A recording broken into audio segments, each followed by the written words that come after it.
মা হয়েছি মানে ধৈর্যশীল হতে হবে।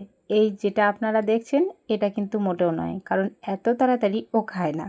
আমার ছেলে এক গাছ ভাত নেওয়ার পরে প্রায় 2-3 মিনিট পরে আবার একবার ভাত নেয়। তো যাই হোক এভাবেই খাওয়াচ্ছিলাম। পিছন থেকে আমাকে কিছু বলছিল, আমি বললাম আমি আর ধৈর্য হয়ে গেছে, আমি অনেক ধৈর্যশীল হয়ে গেছি। তাই যাই হোক খাওয়ানো হলো। এবার স্কুলের গাড়িতে পৌঁছানোর পালা। স্কুলের গাড়িতে পৌঁছে দিতে যাই এদিকে, কোনো সময় আমাদের বাড়ির কাছে আসে, আবার কোনো সময় একটু গিয়ে দিয়ে আসতে হয়। তাই আজকে আমার পালা পড়েছে একটু গিয়ে দিয়ে আসতে হবে। যাই হোক এটা আমাদের দুর্গা মন্দিরের কাছে। আমি বাবুকে গাড়িতে চাপিয়ে দিলাম। টাটা, সেই 5টার সময় বাড়ি ফিরবে। ভগবানের কৃপায় সুস্থভাবে বাড়ি ফিরলে শান্তি।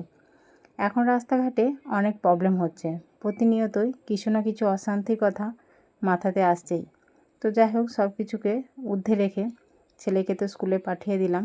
তো চলো তার আগের আমার কাজগুলো তোমাদের সঙ্গে একটু শেয়ার করি। তো বাবুর জন্য ভাত করার জন্য আমি অল্প একটু ভাত ওর জন্য শুধু করি। সবজিটা কোনো সময় সবার জন্যই করে নিই।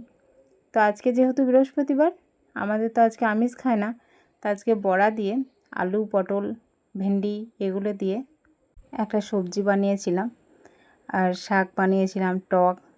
এই যা খরা পড়েছে না, এই খরাতে টক খাওয়া কিন্তু খুব ভালো। যদিও আমাদের শীত, গ্রীষ্ম, বর্ষা সবসময় হয়, কিন্তু আমি এমনি বলছি যারা খান না তারা কিন্তু এই শীতের খরার সময় খেতে পারেন। তো বাবুর টিফিনের জন্য আজকে লুচি আর ছোলার ডাল হয়েছিল। যেহেতু খুব গরম পড়েছে তাই লুচি প্রায় ওকে দেওয়াই যায় না, আর বাবুদের স্কুলে কিছু নিয়ম আছে, সেই নিয়ম মেনে টিফিন দিতে হয়, তাই যেদিন ইচ্ছা যা কিছু দিতে পারি না। তো তার জন্য আজকে দেখলাম রুটিনে দেওয়া যাবে, তাই একটু ছোলার ডাল আর লুচি বানিয়ে দিলাম।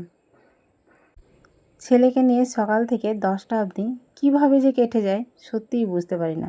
মানে কখন কোন কাজটা করি আমি নিজেও বুঝতে পারি না যে কোন কাজটা কখন করছি। তার সঙ্গে ওকে কিন্তু আমি ঘরে পড়াইও, মানে একদিকে পড়াই আর অন্যদিকে এই রান্নাবান্নাগুলো কমপ্লিট করি।